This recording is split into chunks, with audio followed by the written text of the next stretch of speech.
Wow, what a crowd. It's humbling to see everyone here today. As mayor, it's my job to deliver the State of the City address.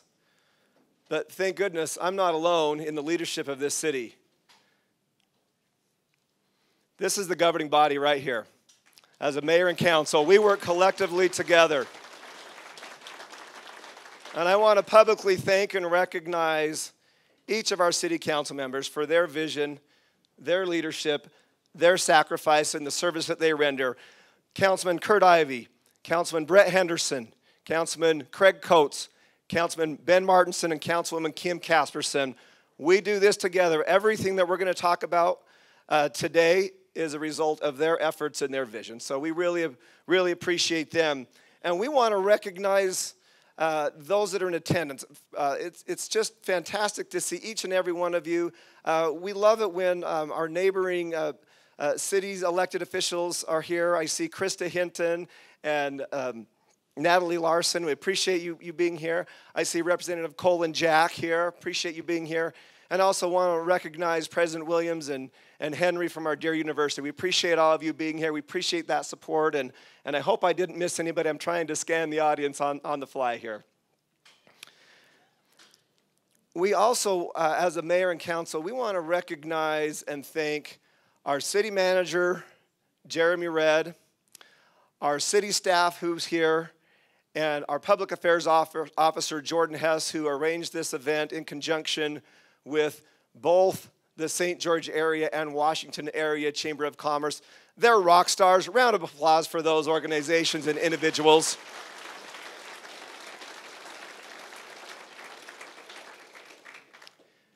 But mostly, I want to thank the First Lady of Washington, my wife, Lynette. I appreciate her support.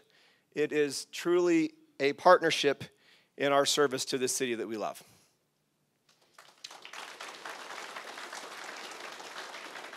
Okay.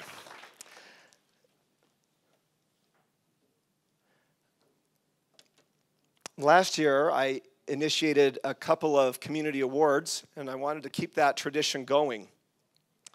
The first award is called the American Trailblazer Award, and that pays tribute not only to our university, but also to a dear friend, Brad Stapley, who has the University Bison down at Sullivan Park with the American flag draped over its haunches and right in view of his family's home. And so it's an honor for me to, and I'm going to read the bio and then invite the recipient up. But this year's recipient, very deserving of the American Trailblazer Award, is Jean Arbuckle.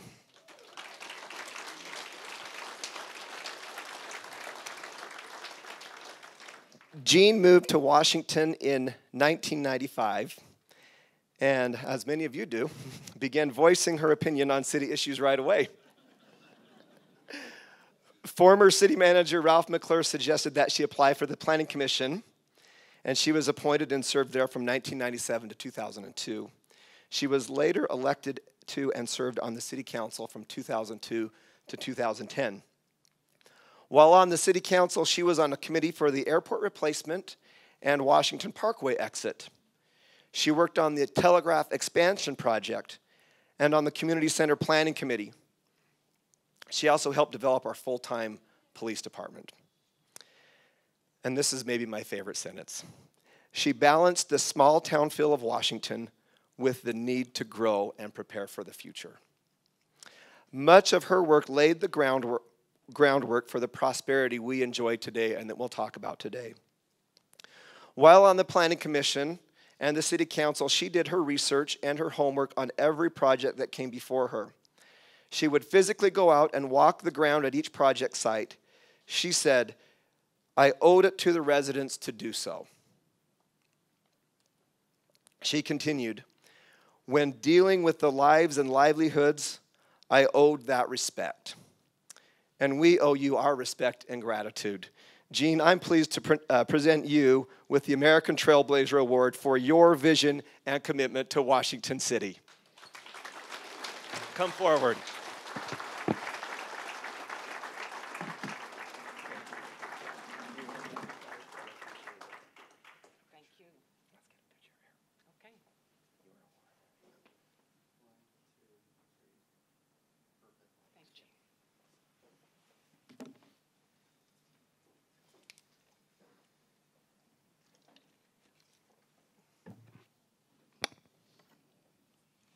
one more award. This is the Mayor's Award for Public Service. And this year's recipient, Dennis Bailey.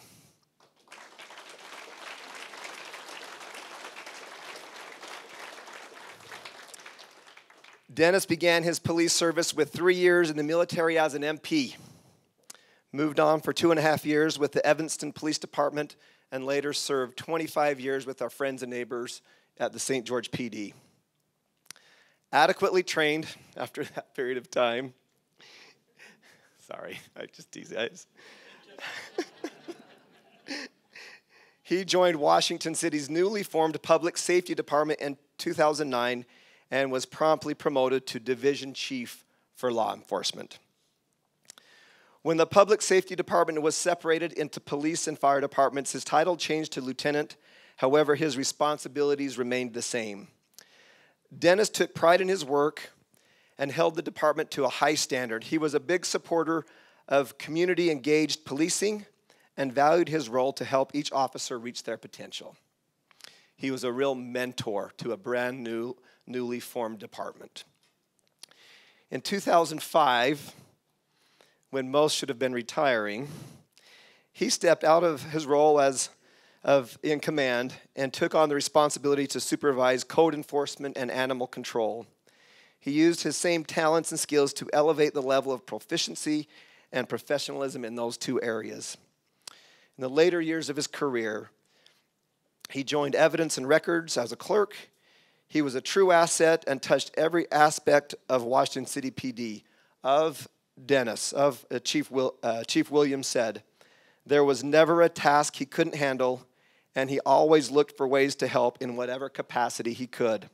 It is an honor to present the Mayor's Award for Public Service to Dennis Bailey, who has dedicated over 45 years of his life to serving the community as a police officer and civilian.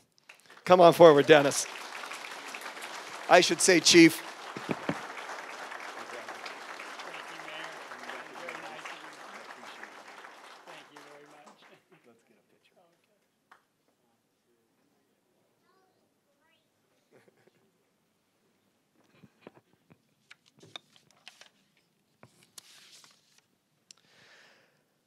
So Washington City has experienced exceptional progress over the past 15 months. And as you'll see, we have thrived by working collaboratively and in partnership with both the public and private sector. But thriving has not always been the case in Washington City. Washington was founded in 1857. You could probably just write most of my speeches. I start there, 1857. Pioneer saints who were from southern states like Georgia and Alabama had gathered to Nauvoo. They trekked west, settled in the Salt Lake Valley, only to be called south on a lifelong mission to grow cotton in the desert. If you could pick your lot in life, that might not be the one you want. However, these stalwart settlers with the Adair and Covington companies came south. They found little springs of water. They found a river on which the banks they thought they could grow cotton. And just as they were establishing themselves, 20 years later, the same person who called them on a mission came south. It was 1877, and that person was Brigham Young, the prophet of the church. And he came into our little town by buggy, and they had built what was then a new rock church right on the corner of Main and Telegraph. We now call it the Old Rock Church. And he gave what I imagine was an amazing sermon. Who wouldn't have loved to hear Brother Brigham at the time? But when he walked out, facing to the west, to his surprise, the local boys, probably teenagers, had hoisted his buggy up on top of a barn across the street. I don't think Brigham Young was very happy with that. And as the folklore goes, as the story is told and handed down, he exclaimed, "This city won't amount to anything for 100 years." Now, if you ask my Uncle George, he wished he would have said that for 200 years. He thinks it's more of a blessing than a curse. But the reality is, Washington City hovered around 300 to 1,000 residents for 100 years. It wasn't until 1977, 100 years to the day, or to the year, that a stone's throw away from this beautiful community center was the first officially platted subdivision in Washington City, and it was the Uri subdivision, and Jean knows that. She's nodding right here. So, call it a blessing, call it a curse. It's over. We've been discovered now. So now we go to work.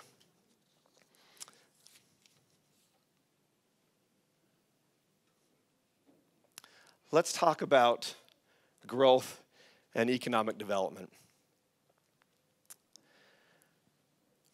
As you can see on this chart, Washington City's growth has been exponential over the last few years, and I want to give you a few quick stats here.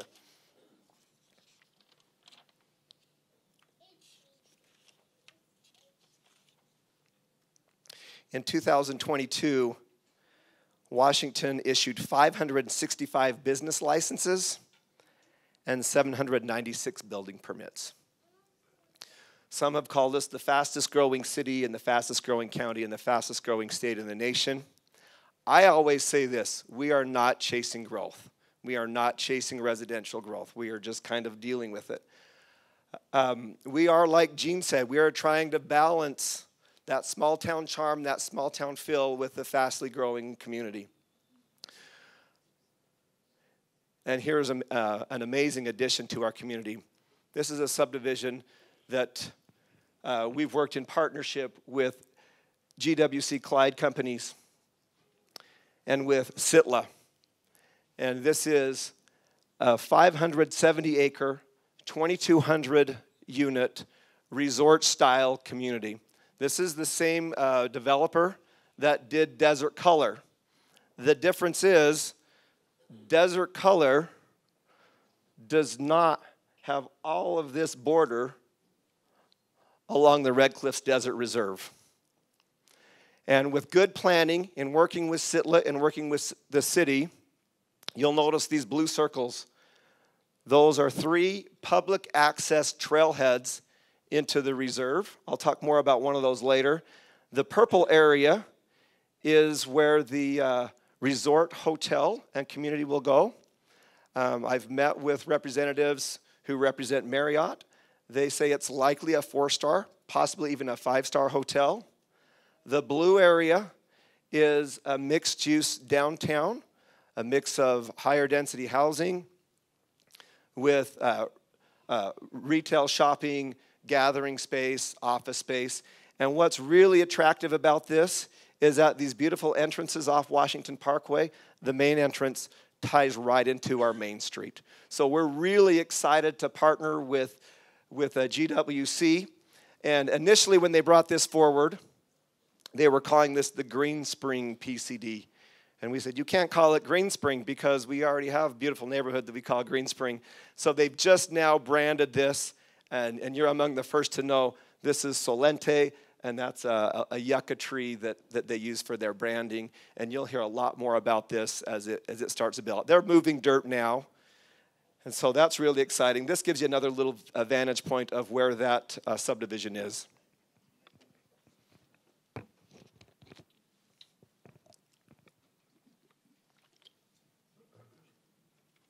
Now, you can find this subdivision and any other subdivision in our city, whether it be commercial, residential, industrial, on our website. If you go to washingtoncity.org/ECOD, stands for Economic Development, every single one of our projects are hyperlinked on this map. You could really chase a rabbit down this hole if you want to, but if you're interested in what's happening in your neighborhood or interested in what's happening in a certain area, go to this website, click on it, and it will take you down into the entitled plats and pictures of the project. I'll show you an example. So exit 13 is really exciting right now. If I go in and I want to query up around exit 13 where you see those gold stars, then I can see the Sienna Hills Auto Mall, and I can see where our new McDonald's and Culver's and Arby's is announced. But let's say I'm mostly interested in the new auto dealership that's coming in there. So I click on the Findlay Hyundai dealership, and now I can go into that, and I can see pictures, I can see plats, I can see all of the information that came through the Planning Commission and through the council as part of that public process. And you can do that on any of the projects in Washington City. So it's really exciting. With all of this work and all of this activity that's happening, it's no surprise that Washington City was ranked by WalletHub as the #1 small city in America to start a business. That's pretty exciting.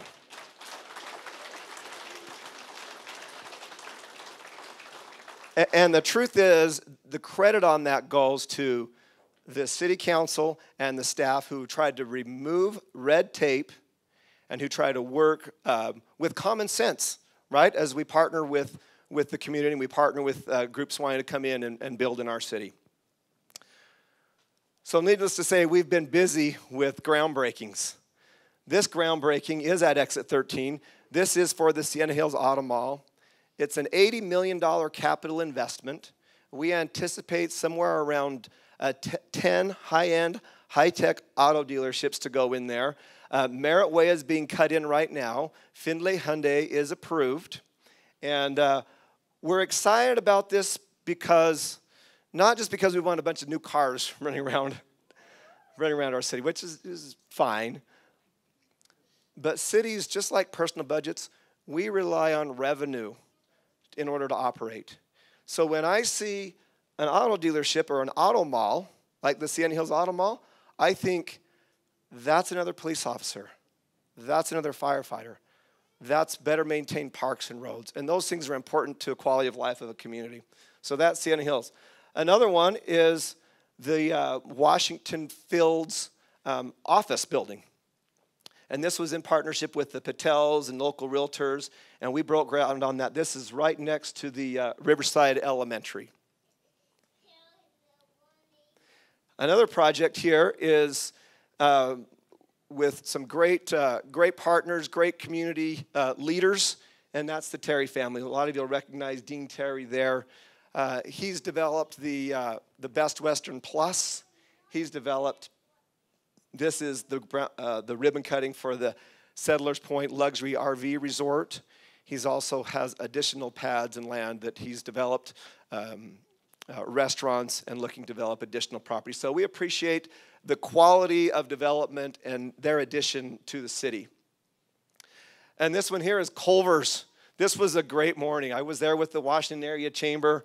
In fact, the little guys there helping me cut the ribbon on that one, they were the first in line to order. The little boy ordered a hamburger, just ketchup.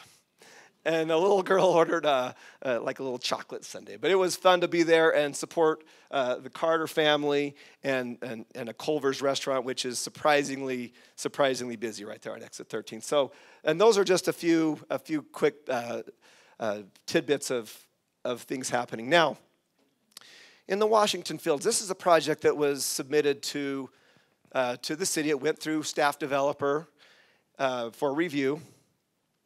And this is on the corner of Washington Fields Road and Hayfield Drive. So if you picture Crimson Cliffs High School, go directly east. So south of Staley Farm, south of the Andrus property towards Stookie. And this is a good-looking project. You can see the site plan in the top left. You can see the elevations on the bottom there, and it's an attractive building. But we're trying to take this city from good to great, from adequate to exceptional. So with the wisdom and support of the council and staff, we've instituted design guidelines. But we didn't feel like design guidelines could do our city justice if we just write them out. You can't do this, you can't do this. So what we decided to do, at our expense, in our budget, we've hired an architect and a landscape architect, so that when businesses want to come in and join in the excitement and the prosperity that we're having here in Washington, we refer them to our outside consultants, and look what we get. Do you see the difference? Look back to this site plan. This major road is Washington Fields Road. The way it is, the streetscape, all I'm going to see is the back of a drink shop.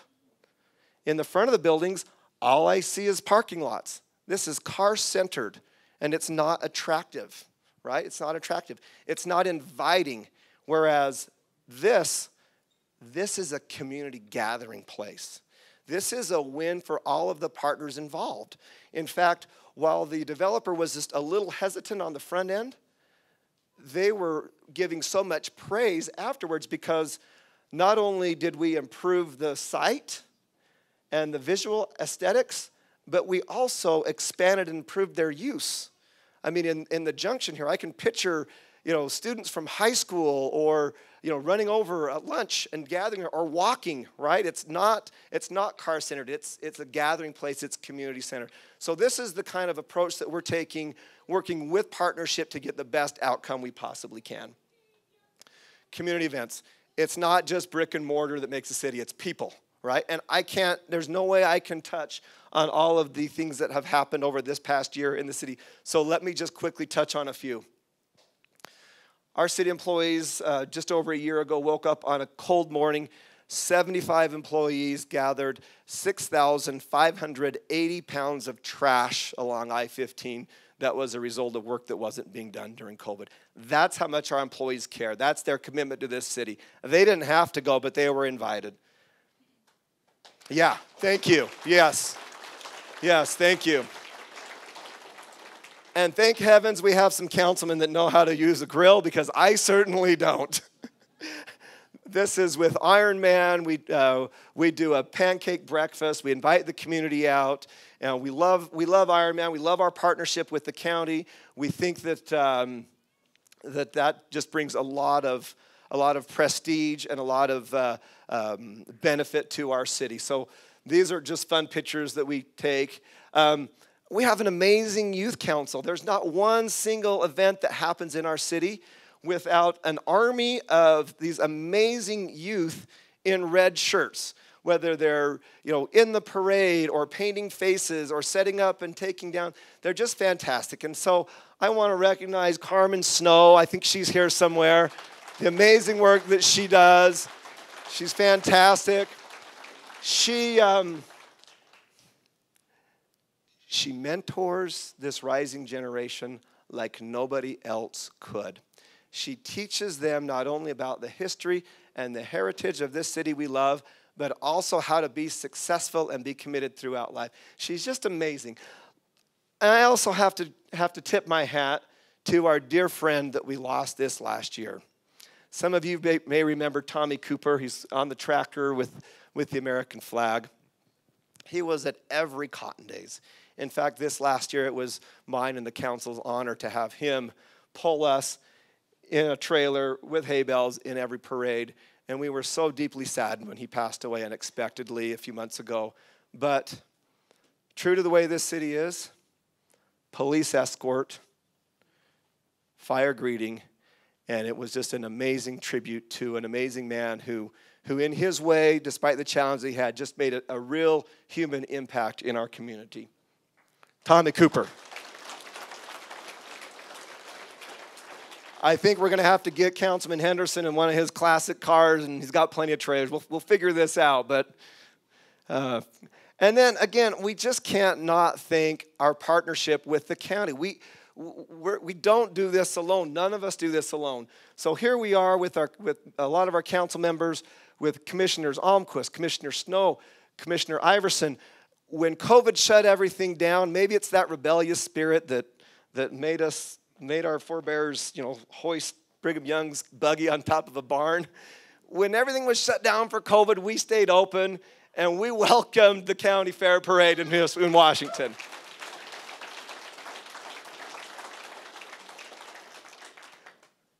And I think it's going to stay here. We might combine it with the Cotton Days Parade, but it's going to stay here. In fact, this area here is where the first county fair was, right here at the Covington Home downtown. We're not going to talk about the Covington Home, not today at least. Now, have you looked around this room? Is this amazing? Look at this art.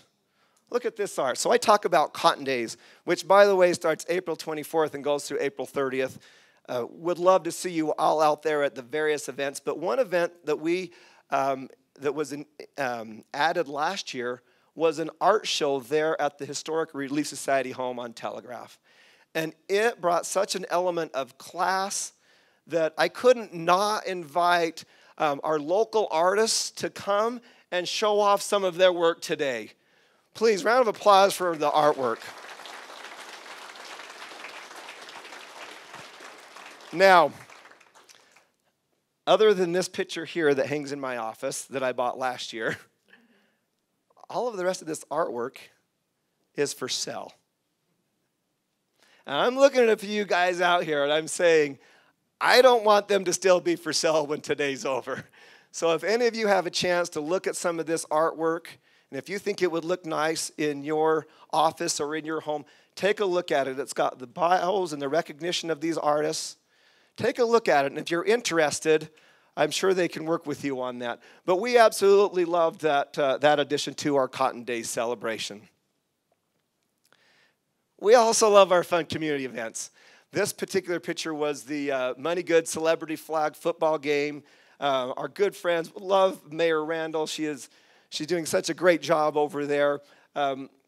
We got together and we organized with this group of Money Good just a fun flag football event.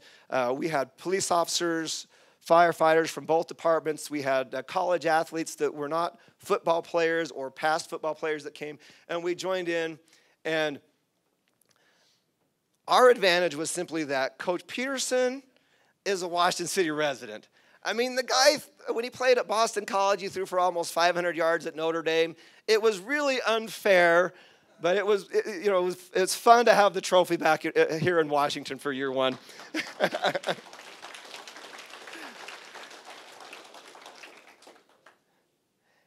And we had our first annual Battle of the Badges chili cook-off. It was a great event. Many agencies from across the county were there. And, of course, our firefighters did great. This was a really fun event, and it went to the proceeds went to a great cause. So, but not everything's fun in municipal government, and this was a tragedy that we dealt with. There was last year there was a bicycle event that went through our city, and an impaired driver on East Telegraph turned into two cyclists, brothers, Adam and Matt Bullard. And it took their lives in front of their sons who were riding. And I really was devastated by that. And the way this community is, we start banding together in those types of situations. And I remember Councilwoman Larkham from the city of St. George called and said, "Mayor, what can we do?" And we started talking about it. And she said, in some places where there's been a death on a bicycle, they'll put a ghost bike up. And so the wheels got turning. We worked with the Southern Utah Bicycle Alliance. I see Brett Burgess here somewhere. Brett was part of that. Appreciate your leadership on that, along with Coral Canyon and the city of St. George. And we worked together, and we gave a press conference, Mayor Randall and myself, and we let the community know that it is not okay, that it is never okay to drive impaired. We have an active outdoor lifestyle in southern Utah, in Utah's Dixie. We like to be on our bicycles. We like to be golfing. We like to be running and hiking and all those things.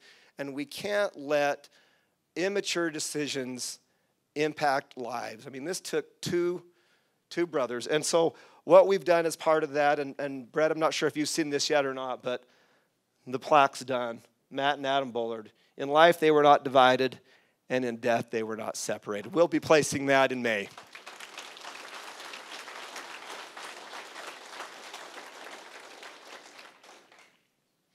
Okay, roads.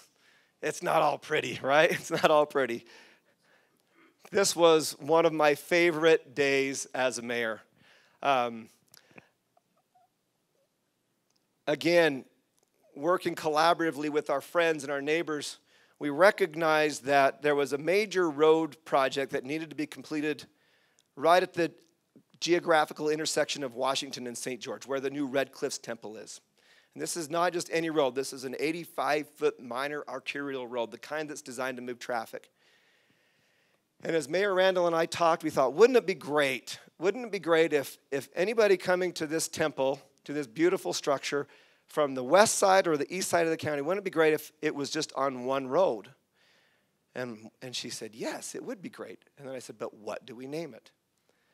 And then one morning she said, Mayor, I was in that stage of just between asleep and awake, and it came to me, George Washington. It combines our names, it pays tribute to our first founding father, and it pays tribute to the city that the man that Washington City is named after. So this road was cut and renamed as George Washington Boulevard.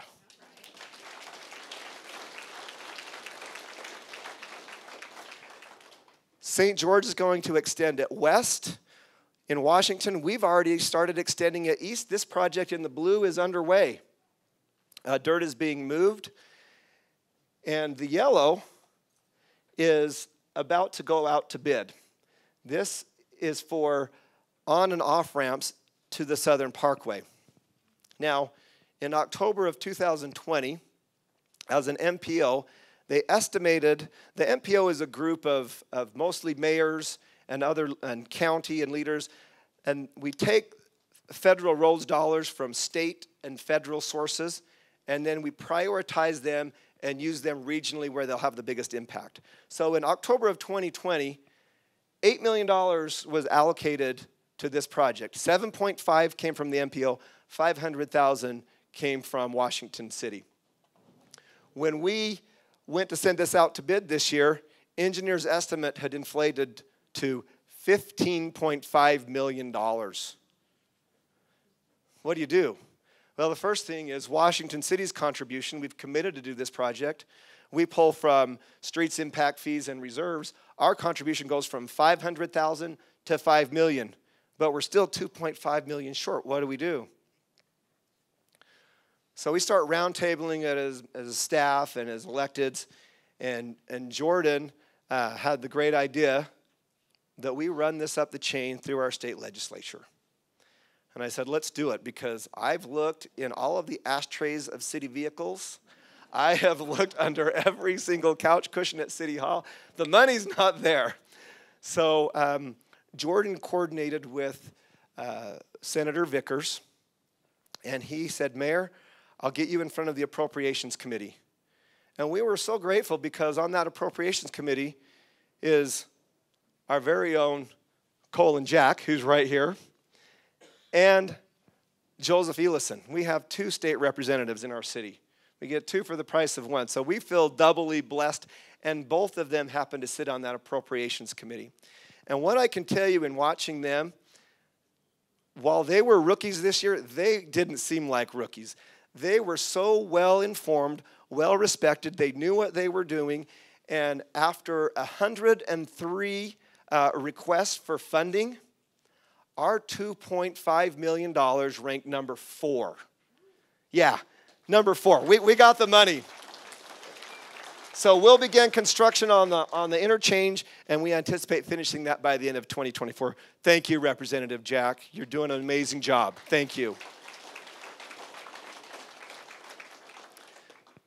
Now, if you look on this, you see kind of the backside of the parkway. There's a little road that's not under construction or really planned yet, but it does tie into the other side of that little hill there, Washington Dome, and that's called Long Valley Trails. That's an amazing subdivision. It's a D.R. Horton project, and recognizing that that was happening, one of the major accomplishments of 2021 into 22 was a complete rebuild of road and all of the underground infrastructure of Washington Dam Road to connect to Long Valley Trails and to the Parkway. And, you know, I called and talked to Mike Shaw yesterday, begged him to be here, and I know he's not going to want this, but a round of applause for our retired Public Works Director. He's here. Mike, are you here? Okay. In the very, very back, hiding, doing all the heavy lifting without wanting any recognition. But Mike, thank you. It's a beautiful road. This is also right near Country Way, so keep that in mind. We're going to talk about another project there.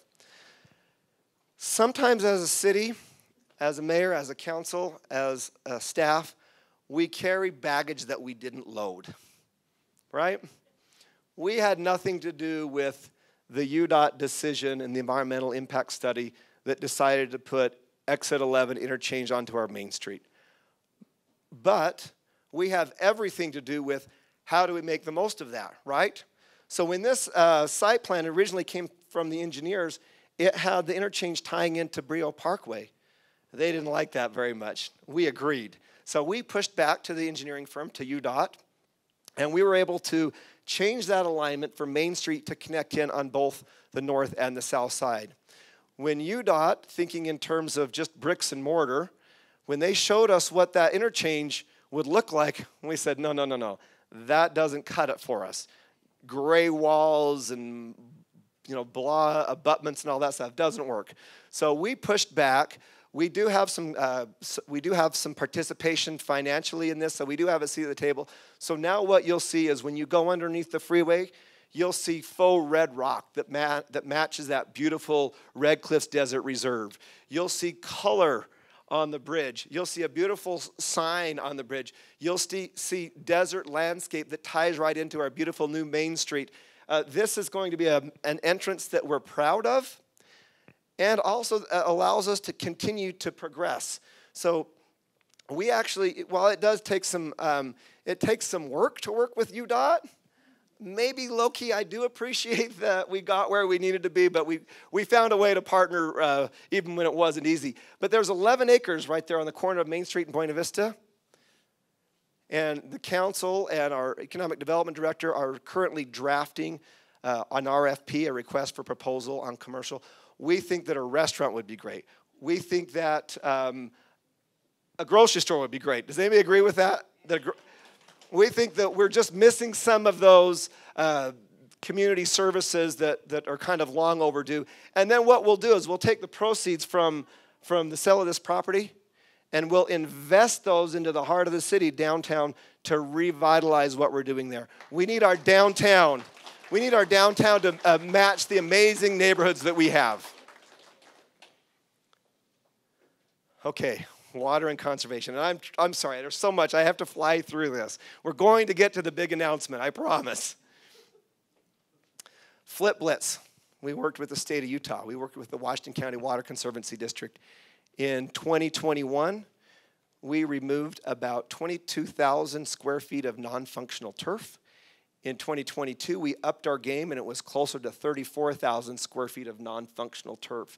If grass is just out there for a decoration, it's in the wrong place. We live in a desert. We have to act like it. So we're learning that we need to act like that. So as a city, we're leading out, and you can see that as city officials, this is at Nyssen Park. When it was just decorative, we removed the grass. When the slope was too steep, we removed the grass. Even when you pulled into this parking area by the library and the ball fields, all of that was grass. It's now rock and desertscape. So this mayor, this council, we think if we're going to ask our community to buy into water conservation and stewardship, we better be showing that example. So this is now what we would expect for a home in Washington City. We want to see desertscape. In fact, Washington City has been leading out in policy for wise water stewardship and conservation. Our ordinance is the model ordinance in probably the entire state, certainly in southern Utah, on how new construction should approach their landscape. And that includes not more than 8% of turf based on the lot size. So if you have a 10,000 square foot lot, 800 square feet is the max turf that you could have. And the total max for any size lot is 1,500 square feet. So we want you to, if you want to have grass, put it in a place where you're going to use it. Otherwise, make it be native desert scape. The council's also worked with our policies and ordinance to support the turf rebate program that the state and the Conservancy District are working on. So right now, if you remove turf from your yard, now you've got to go through an application and go through the process, and it started in January, already had 600 applications. You can get $2 a square foot to remove grass from your yard if you commit to replacing it with desert scape. That's pretty cool. That's pretty cool. Two other quick things on water. Throughout the city, and again, tip of the hat to Mike Shaw and to our new Public Works Director, Blake Fonsbeck.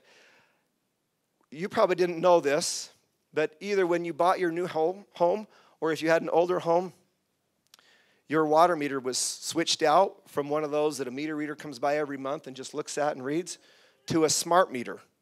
So now your water usage is tracked in real time. And you can pull your phone out and download the app, and you can check your water usage to the hour, to the month, to the day, whatever you want to do. And that's great because when people are aware of things, they handle it better. But here's what we didn't realize that was so cool. We can detect leaks. And we've detected thousands of leaks. Gallons and gallons of water just wasting away because people didn't know they have leaks. Now we can track that in real time. We reach out to the owner and we encourage them to get that fixed. So that's pretty cool. AMI metering, smart metering. Last thing we're doing with water conservation is we are completely supportive of the Washington County Water Conservancy District's initiative to build the infrastructure for a regional reuse system. So water that goes down your drains, it ends up in the St. George treatment facility.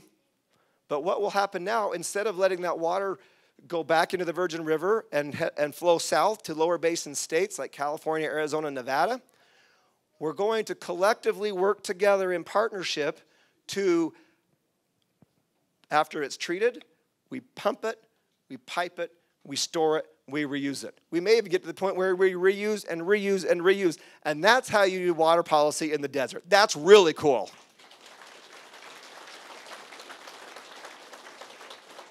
And our efforts are paying off.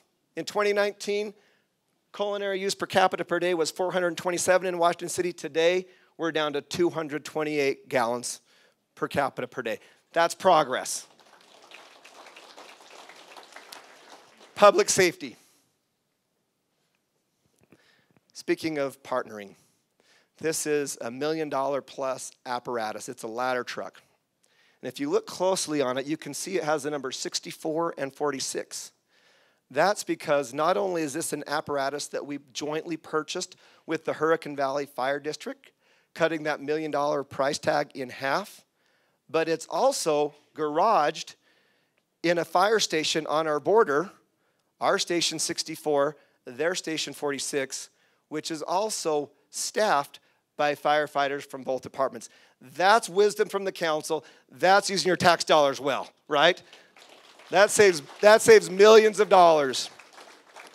Two quick notes. We added 3 new firefighters last year and a battalion chief. Washington City Fire Department, you're looking sharp. Stand up. Round of applause for those that serve. Stand up. Come on, chief. Come on, guys. Thank you for what you do. Thank you.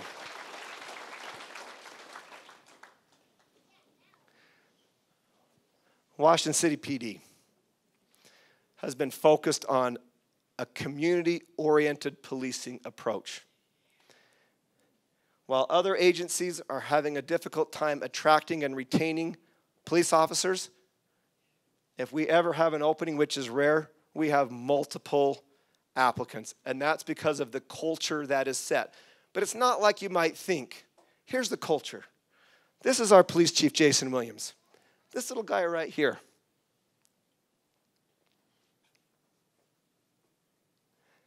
Lost a leg in a boating accident last summer. Got to know the police officers because they go to his school and they read to him. Chief Williams hears about this. He orders a shirt. He orders a pin. He invites the police department to come in, and he made him an honorary Washington City police officer. That's our police department. That's our police department. You see that smile going around for the day? He was on top of the world. Chief Williams, Lieutenant Klotz, those with you, Kelly, I'm trying to see who else is back there. Sergeant Finona, everybody stand up. Stand up. Thank you, guys. Hey, Detective, there we go. Thank you.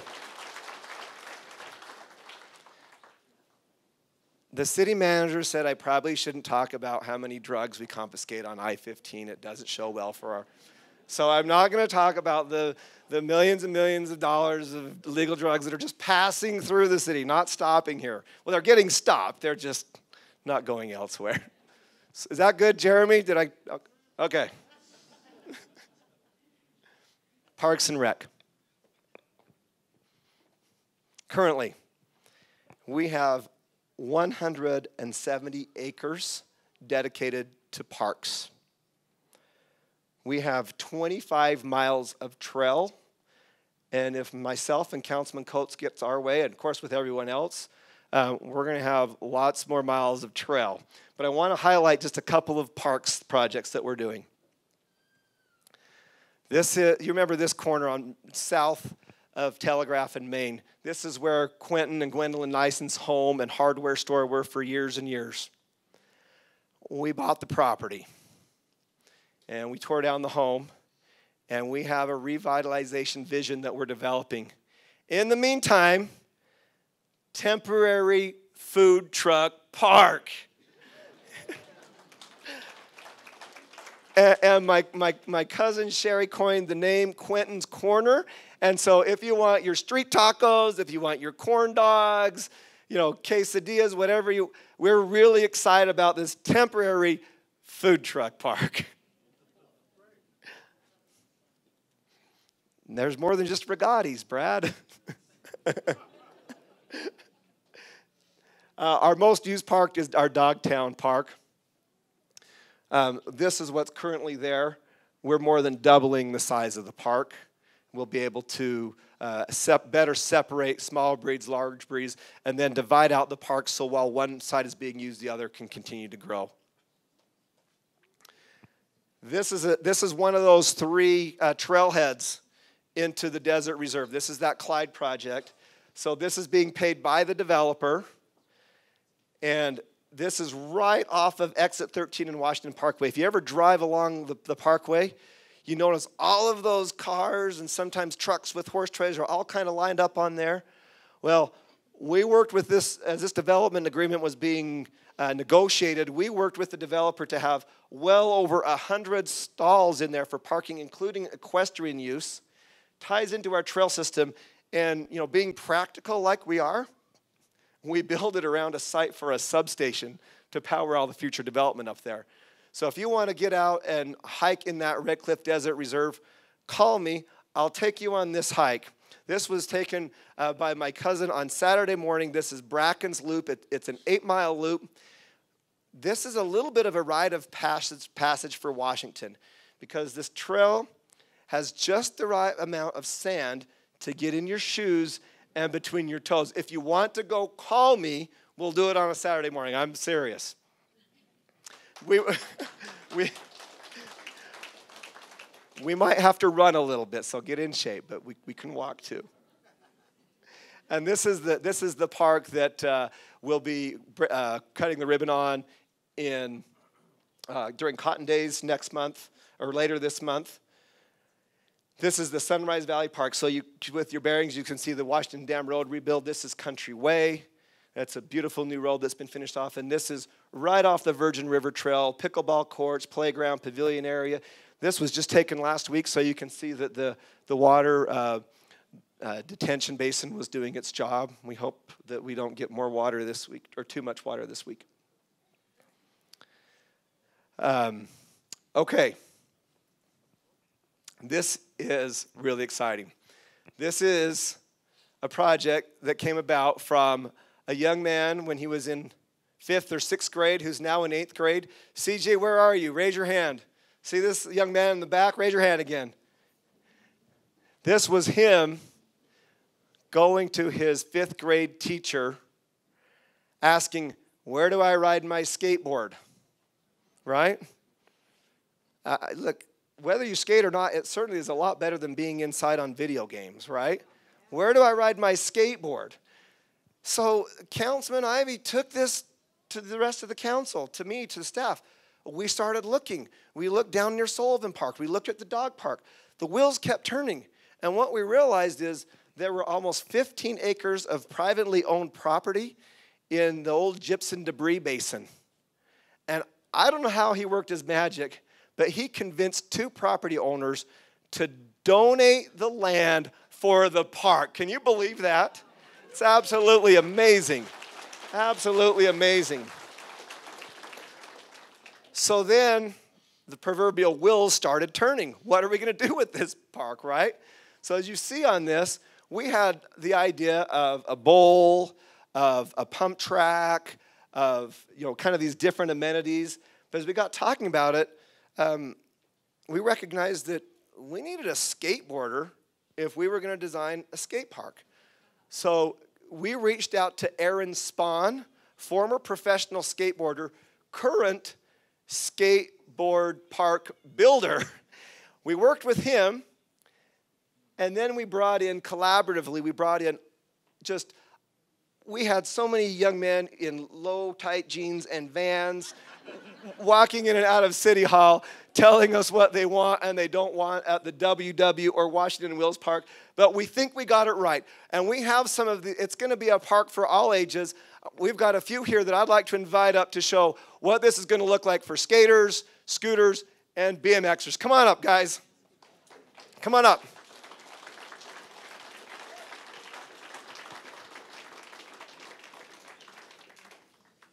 So whether you're BMX, how old are you, 14? 10. He's 10. But I can just imagine moms like this with their children, teenagers, young adults, all ages, going out to this park and just having the time of their lives. Can we just tell each of them, can you just tell us your name one by one? Can we start with you, or should we start? We'll end with you. All right. What's your name? Corbin. And Corbin, what do you like to do? Ride bikes. You like to ride BMX? Yep. Cool. Tell us your name, Lex. Lex. What do you like to ride? Dirt bikes. Dirt bikes, yeah. Well, there's not going to be dirt bikes there, but, other things with wheels. CJ. My name's CJ, and I like riding scooters. That's about it. And skating. I skate too, yeah. Yeah, this is the guy right here that got it all happening. This is how it's supposed to work in a community. Thank you, CJ. No problem. We're going to cut the ribbon on this soon. All right, and last. What's your name? This is Kylo. Kylo. Remember that name, he's going to be famous. Thanks, guys. Appreciate you. Thank you. You can go sit down. Thank you. Here's another vantage point of the park. It's scalable. There's some hoops to jump through with the BLM and with the designations on that plan. But in addition to the generous landowners that donated this property, we want to thank Washington County and Greater Zion. This was the first time ever. We're just learning a lot of things, right, that you can ask for money. This was the first time ever that Washington City had a TRT donation by the county. They gave us $1 million towards this park. $1 million. And then let me tell you about the good stewardship and the prudence with this council. Before they bonded on this park, they paid off Sullivan Soccer Park, and they bonded on this when rates were still low, not like they are today. So good job, guys. We'll give that credit to Councilmember Casperson. Okay. Now,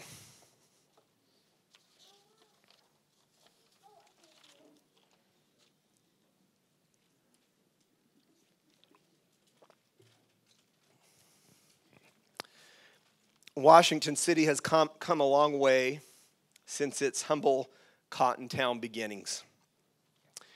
We are excited about all that is happening in our city. But today in Washington City, we think big. In Washington City, we think transformational.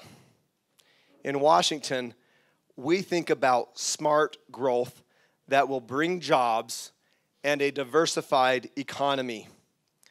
With these three things in mind, I am excited to announce a project that is big, a project that is transformational, a project that will take our local economy to the next level. So today, it is my privilege to honor and announce the ARA Southwest Logistics Center.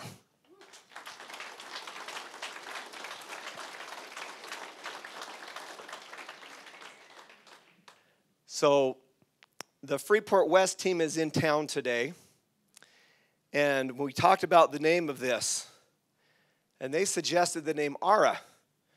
And I said, what does it mean?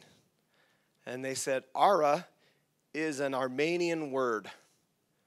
It means make it rain. Entirely appropriately named figuratively, but apparently also literally over the last 2 days. You have brought more rain than we can possibly handle. But we are so excited about this project. Before I show you a video and tell you a little bit about the industry, about Freeport, and about the project, I just want to highlight these pictures. Scale is so important. This community center that we're in currently is 110,000 square feet. It's pretty big. It's got 3 gyms, climbing wall, big pool area. It's a large building.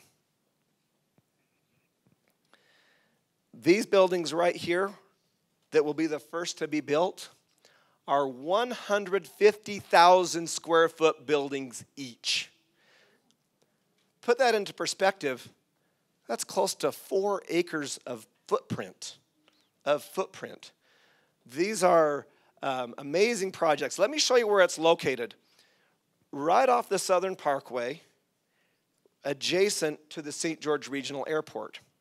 We started working on this project in November of 2021 when I was just mayor-elect. I got a call from somebody, and the conversation went something like this. We think this property's in St. George. Do you want to let them annex it? What was my answer, Ed? No way. What I did instead is I said, why don't we meet together? So the Freeport team, we arranged a meeting with me and my staff. We sat down and we looked at this. They were doing their due diligence on this property. Long story short, we developed a partnership that developed into really a trust level that became a relationship and a friendship. On the back end, Rusty with our economic development and all of our public works guys and community development were working really hard on how do we make this a reality. And what we determined that if we could get the partnership of the Washington County School District, of Washington County, of the Water Conservancy District, and the Mosquito Abatement District, we might be able to pull together as a community to help with this infrastructure to pioneer this 276-acre community reinvestment area out of the ground. And I was so thrilled when the work was done and all of the taxing agencies agreed to partner on this, recognizing we're going to give back a little bit of property tax in the short run for a major benefit to the community in the long run. I saw the wisdom of the school board, of the county commissioners, and the other boards, and I was so pleased to report back to Brad. I think the first conversation was something like this. Brad, I have put all of my poker chips in the middle of the table. Any political capital I have is riding on this project. Well, there's no doubt this is going to happen. There's no doubt this is going to happen. And let me just point this building out right here. This building here is 700,000 square feet. In all, they'll build about 5 million square feet and probably attract additional processing, distributing warehouses. Think like Amazon when you drive into Las Vegas. Those types of buildings here. But this 700,000 square foot building will rival the largest building currently in the county. I mean, it's almost as big as the new county administration building. Don't tell Adam Snow I said that. I tried that out on him one time. He didn't like it. But the reality is, for you golfers, the length of this building alone is 2.5 times the length of the longest drive on record. It's like 3 or 4 jumbo jets lined up tail to nose. You could put, I don't know how many football fields in here. And what I love about this is they're just not big buildings. They are buildings that are designed. I see Hilton, the architect here. These are buildings that are attractive with an entrance. They develop, they build, they retain. In fact, this company has never sold a building. They currently own about 10 million square feet throughout the West. And look at the attractive elevations of these buildings. The glass, the frontage, the manicured landscapes. We're just thrilled about it. I want to show you a video, and I'll read some facts about it, and then we'll wrap this up.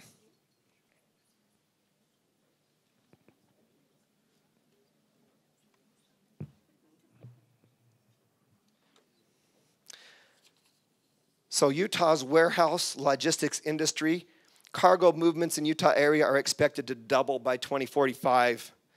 36% of Utah's GDP comes from the logistic-dependent industries.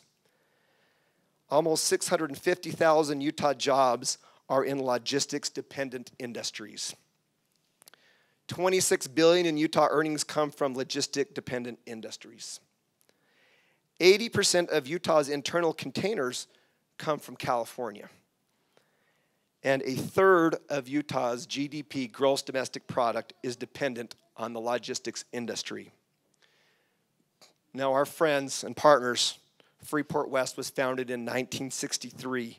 They've been developing, leasing, and managing commercial real estate for over 60 years. They are the single largest industrial developer in the state of Utah. They are privately owned. It is an owner-controlled organization that allows its management team to make quick decisions. 18-month due diligence. Will be breaking ground by the end of the year. Probably a lot sooner than that. Decisions are based on tenant acquisitions and retention needs. In West Valley, they have 4 million square feet. We toured a facility, a post facility, that provides post cereal throughout the whole Intermountain West. Their strategy is to build and manage for the long term. So all of the buildings have this attractive curb appeal. The company takes pride in developing properties in areas that it believes are favorable to good business for companies that lease from Freeport West. This property is 276 acres, possibly growing. I think it's growing. 5 million square feet. It's a $400 million capital investment. That's about the same price tag as our regional reuse water system. They are investing that into southern Utah, into Washington City. The first 150,000 square feet will be under construction in 2024. Dirt is ready to be moved. The project will create thousands of jobs over a 15-year build-out. And it will attract new business and allow for expansion of, we've already talked about, even local businesses. Ladies and gentlemen, ARA Southwest Logistics Center.